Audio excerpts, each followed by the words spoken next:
हम number system start करेंगे। First chapter है, इसमें एचसीएफ निकालना होता है। तो हमें दो नंबर दिए होते हैं, जैसे 135 और 225 हमें नंबर दिया हुआ है। हम इसका एचसीएफ निकालेंगे। इधर हम रफ वर्क करेंगे। जो बड़ा नंबर होता है उसको बीच में रखेंगे, जो छोटा नंबर होता है उससे डिवाइड करेंगे। 225 को बीच में रख दिया, 225 को, 135 को हमने बाहर रखा। ये 1 पे गया तो 135 आ गया, और इधर 0 और इधर 9। अब ये 135 से छोटा है, इसका मतलब ये रिमाइंडर हो गया, और इसको हम डिवाइज़र बना लेंगे। और 130 जो पहला डिवाइज़र था उसको इधर बीच में रख लेंगे, डिविडेंड बना लेंगे। और अब ये फिर 1 पे जाएगा, 90 आ गया, और इसे माइनस करेंगे। ये 5 और 13 में से 9 4। अब ये फिर इससे छोटा बच गया, तो इसका मतलब शेष बच गया, रिमाइंडर बच गया।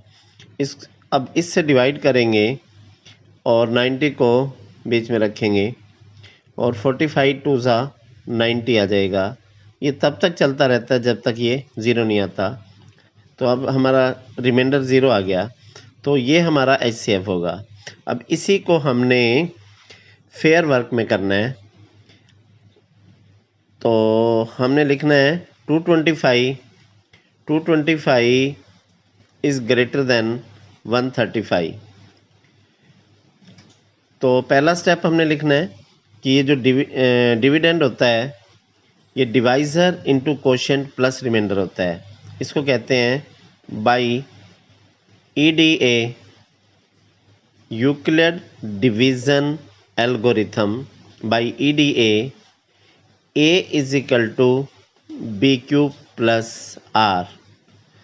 तो ए कौन सा होता है हमारा?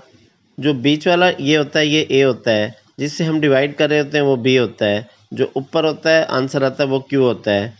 और जो नीचे रिमाइंडर बचता है वो आर होता है। तो ये ए किसके इक्वल होता है? ए इस और इसकी मल्टीप्लाई और प्लस रिमाइंडर के इक्वल होता है। तो इसको देख के हम अब इधर से स्टेप लिखेंगे। अब लिखेंगे 225 is equal to 135 into 1 plus 90।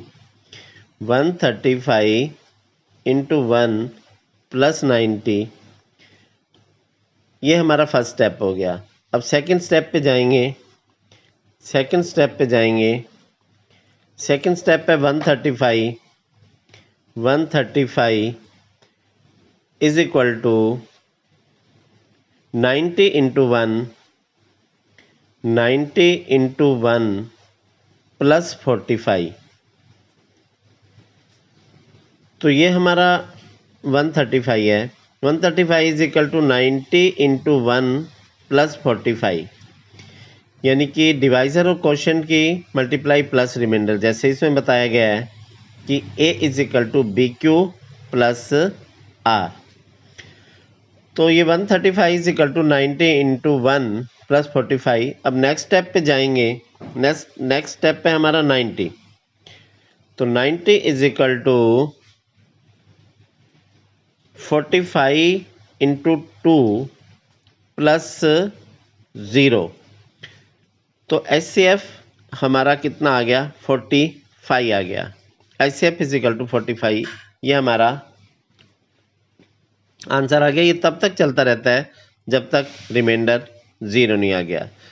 तो इस तरह के और भी क्वेश्चंस हैं, वो आप प्रैक्टिस करना।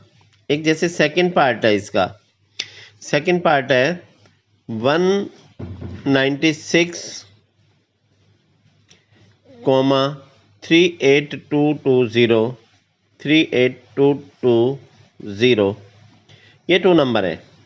इनका एचसीएफ भी ऐसे ही निकालना है, इधर रफ वर्क करना है और फिर फेयर वर्क करना है। ऐसे ही थर्ड पार्ट है। थर्ड पार्ट 867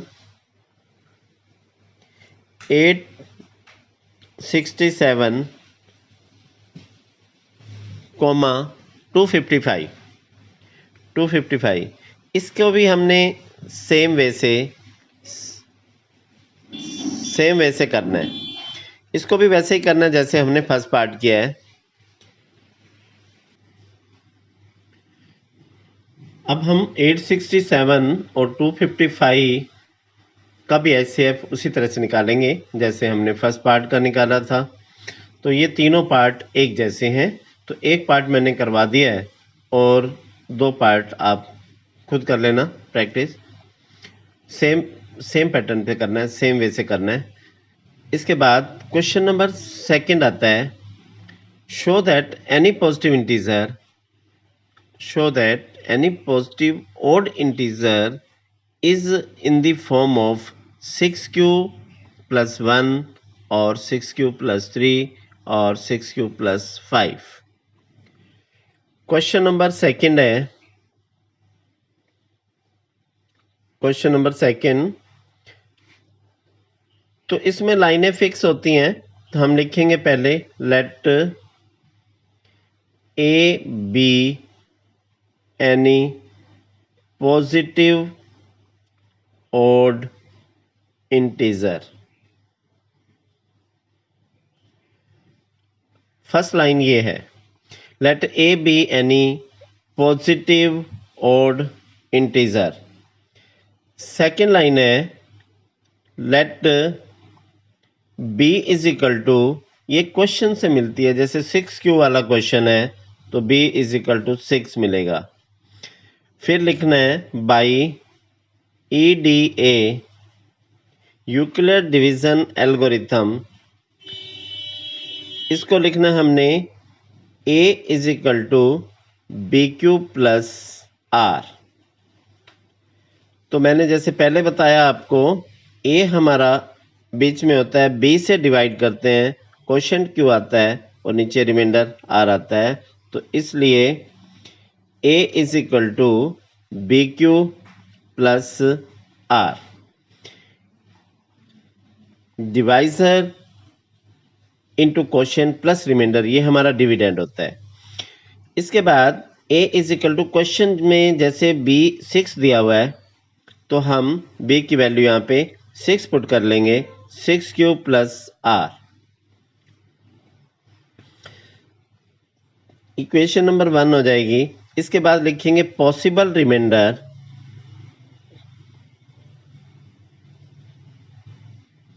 पॉसिबल रिमाइंडर में जैसे हम 6 से डिवाइड कर रहे हैं तो हमारे रिमाइंडर कितने आ सकते हैं, 0 आ सकता है, 1 आ सकता है, 2 आ सकता है, 3 आ सकता है, 4 आ सकता है, 5 आ सकता है। 6 से छोटे छोटे सारे रिमाइंडर पॉसिबल रिमाइंडर हो सकते हैं। तो अब इन सब की वैल्यू पुट करनी है हमने, तो हम लिखेंगे putting the value of r, remainder को आर कहते हैं, putting the value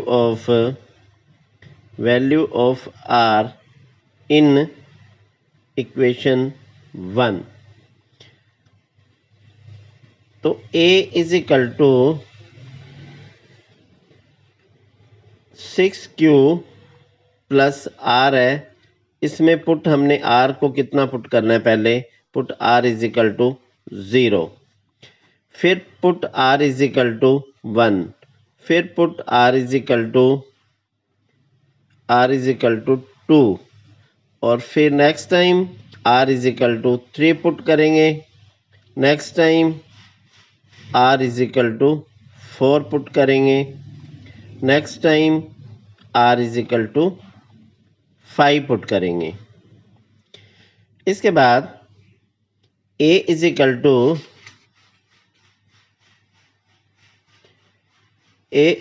to 6q plus 0, क्योंकि r को हमने 0 पुट कर दिया। इधर a is equal to 6q plus 1 put कर दिया, a is equal to 6q plus 2 put कर दिया, क्योंकि इसमें r को 2 पुट करना है। नेक्स्ट में a is equal to 6q plus 3 आ जाएगा, और यहाँ पे a is equal to 6q plus 4 आ जाएगा, और यहाँ पे a is equal to 6q plus 5 आ जाएगा। बस r को पहले हमने 0 पुट करना है, ऊपर जो इक्वेशन 1 है उसमें पुट करना है, तो 6q प्लस 0 आ जाएगा। फिर r की जगह पे 1 रख देना है, फिर r की जगह पे 2, फिर r की जगह पे 3, r की जगह पे 4 और r की जगह पे 5। हमने इसमें से ऑड इंटीजर चूज करने हैं। हमें बोला गया है कि ऑड इंटीजर लेने हैं, तो ऑड इंटीजर में ये तो हमारा इवन होगा 6q वाला, ये 6q प्लस 1 वाला ऑड होता है, तो ये हमारा ऑड है, ये हमारा इवन है, इवन, ये हमारा ऑड और ये हमारा इवन और ये हमारा फिर ऑड। तो ऑड इंटीजर कौन से हो गए? ऑड इंटीजर उनको हम अच्छे से फिर लिखते हैं। Odd integers are 6q plus 1, 6q plus 3, 6q plus 5। ये हमारे ऑड इंटीजर आ गए और यही हमने प्रूव करना था, हैंस प्रूव्ड हमारा आंसर आ गया। ठीक है, ये हमारा सेकंड क्वेश्चन था। एक बार फिर देखो सेकंड क्वेश्चन को। इसमें फर्स्ट लाइन, सब क्वेश्चनों में एक जैसी लाइन लिखनी है। तो फर्स्ट लाइन है हमारी, let a be any positive odd integer और let b is equal to 6, क्योंकि ये क्वेश्चन में दिया हुआ था, 6q वाला क्वेश्चन था। कई 4q वाले क्वेश्चन होते हैं तो b को 4 मानते हैं, कई 5 वाले क्वेश्चन होते हैं तो b को 5 और 3 वाला क्वेश्चन हो तो b को 3। ये हमें b जो है वो क्वेश्चन से मिलता है। तो let b is equal to कितना आ गया 6 बाई यूक्लिड डिवीजन एल्गोरिथम। ये क्वेश्चन में लिखा हुआ है कि आपने ईडीए से करना है। इस लॉन्ग डिवीजन मेथड का ईडीए नाम होता है, यूक्लिड डिवीजन एल्गोरिथम। तो इसमें a is equal to b q plus r होता है। a क्या चीज होता है? a बीच में रखते हैं, इसको डिविडेंड कहते हैं, और b को डिवाइजर, इसको कोशेंट और r रिमाइंडर होता है। तो ये जो बीच वाला होता है ये डिविडेंड होता है, तो बी क्यू प्लस आर के इक्वल होता है, डिवाइजर और कोशेंट की मल्टीप्लाई प्लस रिमाइंडर। ठीक है, तो हमने यही लिखा a is equal to b q plus r, और b की जगह हमने कितनी वैल्यू पुट कर दी? 6 पुट कर दी। इक्वेशन नंबर 1 हो गई। तो हमारा पॉसिबल रिमाइंडर क्या आ गया? पॉसिबल रिमाइंडर, हम 6 से डिवाइड कर रहे हैं किसी चीज को, तो रिमाइंडर हमारा 0 भी पॉसिबल हो सकता है, 1 भी हो सकता है, 2 भी, 3 भी, 4 भी और 5। 6 से छोटे छोटे हो सकते हैं, 6 नहीं हो सकता। 6 से स्मॉलर जो होंगे नंबर्स वो हमारे रिमाइंडर हो सकते हैं। अब putting the value of r की वैल्यू हमने इक्वेशन नंबर 1 में पुट करनी है। तो आर को पहले हम 0 पुट करेंगे, फिर आर को 1 पुट करेंगे, फिर आर को 2 पुट करेंगे, आर को 3 पुट करेंगे, आर को 4 पुट करेंगे और आर को 5 पुट करेंगे। इसके बाद आर को हमने 0 पुट किया तो हमारा क्या आ गया? 6q आ गया। फिर आगे 6q plus 1, 6q plus 2, 6q plus 3 और 6q प्लस 4 और 6q प्लस 5। इसमें हमने ओड चूज करने हैं, इवन नहीं लेने। तो ये 6q तो इवन नंबर है, तो इसको हमने छोड़ देना है। और उसके बाद इसके बाद 6q प्लस 1 ये हमारा ओड है, फिर हमारा 6q प्लस 2 ये हमारा इवन है, और फिर 6q प्लस 3 ये ओड है, और 6q प्लस 4 ये हमारा इवन है, और 6q प्लस 5 ओड है। तो इसमें हमने ओड पॉजिटिव इंटीजर्स लिखने हैं। Odd positive integers are 6q plus 1, 6q plus 3 और 6q प्लस 5, हैंस प्रूव्ड। ठीक है, तो इस तरह से हमारा ये वाला क्वेश्चन हो जाता है। तो ऐसे ही हमारे और क्वेश्चन है, जो हमारा इसमें फोर्थ क्वेश्चन है। फोर्थ क्वेश्चन बुक में यूज यूक्लिड, नहीं थर्ड क्वेश्चन अभी करना है। थर्ड है आर्मी कंसाइनमेंट में 616 मेंबर्स हैं और आर्मी बैंड के मेंबर्स 32 हैं। इसमें हमने मैक्सिमम नंबर ऑफ कॉलम्स निकालने, तो मैक्सिमम का मतलब होता है HCF। मैक्सिमम दिया हो, हाईएस्ट दिया हो, तो उस क्वेश्चन में हमने क्या निकालना होता है, HCF निकालना होता है। तो यहाँ भी हम 616 और 32 का HCF निकालेंगे। जैसे फर्स्ट क्वेश्चन का फर्स्ट पार्ट किया था, वैसे ही हम 616 और 32 का HCF निकालेंगे। यानी कि थर्ड क्वेश्चन जो है ना हमारा, थर्ड क्वेश्चन वो भी हमारा फर्स्ट क्वेश्चन की तरह है। तो आज आपने क्या करना है, फर्स्ट क्वेश्चन के 3 पार्ट करने हैं, सेकंड क्वेश्चन करना है, और थर्ड क्वेश्चन जो है वो फर्स्ट क्वेश्चन की तरह है, तो थर्ड क्वेश्चन भी करना है। आपने आज फर्स्ट, सेकंड और थर्ड के सारे पार्ट, जिसके भी पार्ट हैं वो पार्ट करने हैं, और थर्ड क्वेश्चन तक आपने करना है। आज आपका ये काम है, कल आगे आपको इससे आगे करवाया जाएगा। ठीक है, आज के लिए इतना ही करेंगे हम।